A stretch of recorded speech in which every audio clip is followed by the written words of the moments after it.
Hello friend, देखो हम लोग डिस्कस किए कंपाउंड पेंडुलम।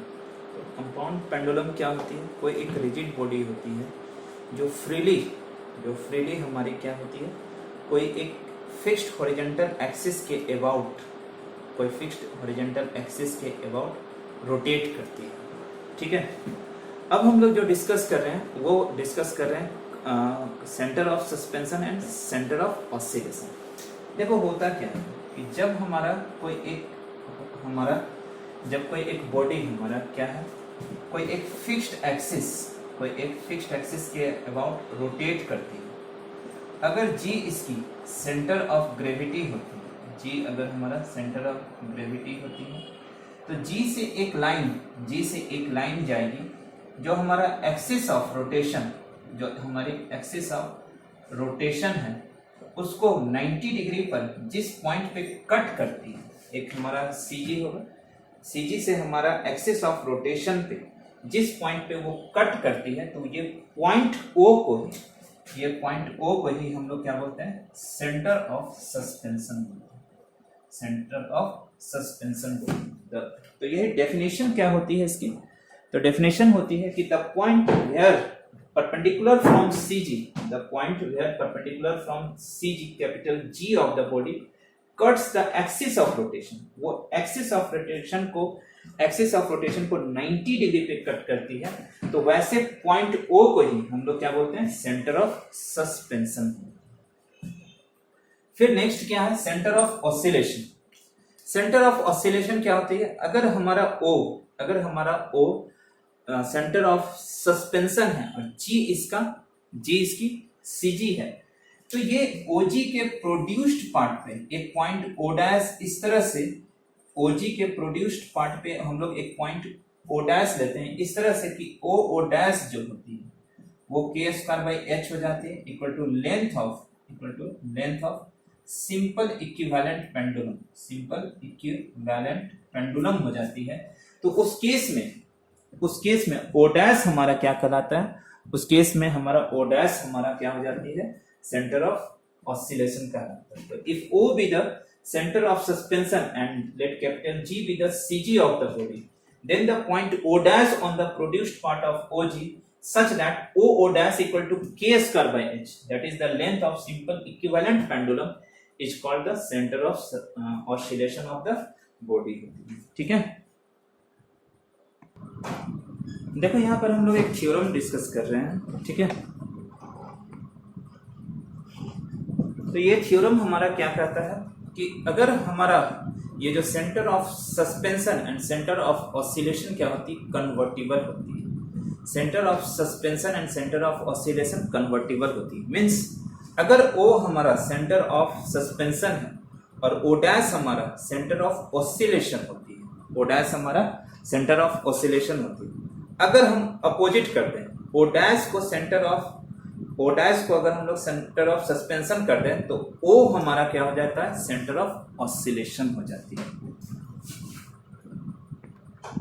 तो देखो क्या है हमारा, let us see, to show that the centre of suspension and the centre of oscillation of a compound pendulum are convertible. किसी भी कंपाउंड पेंडुलम में ये जो सेंटर ऑफ सस्पेंशन होती है और ये सेंटर ऑफ ऑसिलेशन होती है, ये दोनों कन्वर्टिबल होती है। तो देखो लेट अस कंसीडर एक कंपाउंड पेंडुलम ले लिए, late O be its center of suspension and O dash be its center of oscillation, then we have O dash equal to k square by h होती है, जहां पे k क्या होता है, k हमारा radius of gyration of the body about the axis of rotation.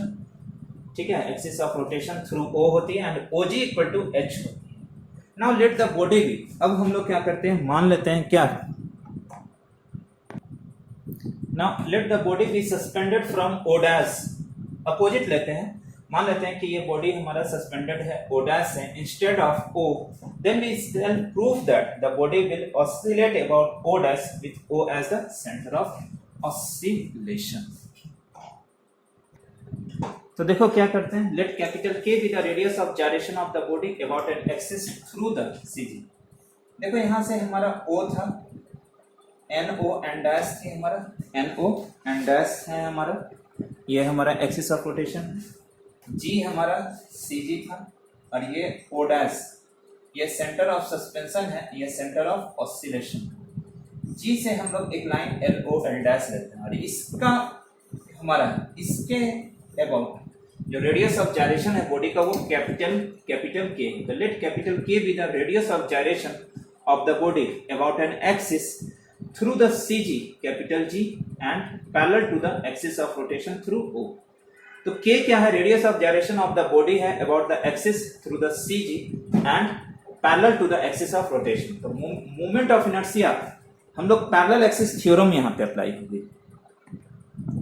12th class में हम लोग पढ़े हैं parallel axis theorem and perpendicular axis theorem. तो यहाँ पर पैरेलल एक्सिस थ्योरम लगेगी। तो मोमेंट ऑफ इनर्शिया क्या हो जाएगी हमारा?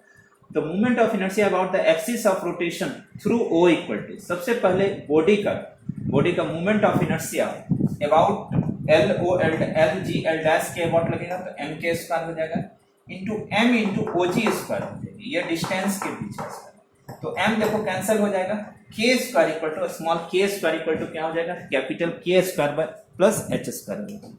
अब फ्रॉम वन से तो ये तो जानते हैं कि O dash equal to small K square by H होती है और स्मॉल के स्क्वायर की वैल्यू क्या हो जाएगी? के square plus H square by H. H की वैल्यू क्या है? ओ जी है हमारे। तो ये देखो ये क्रॉस मल्टीप्लीकेशन होगा तो ओ डैश इंटू ओ जी हो जाएगी equal to K square plus O G square. तो capital K square equal to O dash into O G minus O G square होगा, ओ जी कैंसिल हो जाएगा, ओ डैश माइनस ओ जी क्या हो जाएगा? ओ dash जी होगा।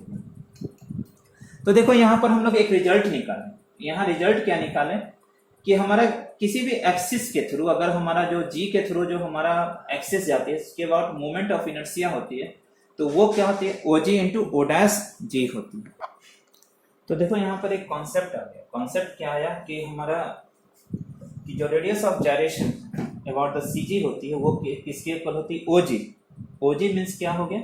सेंटर ऑफ सस्पेंशन से G की distance into O dash G, centre of oscillation से हमारा जी की डिस्टेंस, इस दोनों के प्रोडक्ट के। अगर ओ डबल डैश हमारा सेंटर ऑफ ऑसिलेशन है बॉडी का, अगर हमारा देखो ओ डैश हमारा क्या हो जाती है? अगर हमारा O dash centre of suspension और ओ डबल डैश इसकी centre of oscillation, K square equal to O dash G into O double dash G होगी।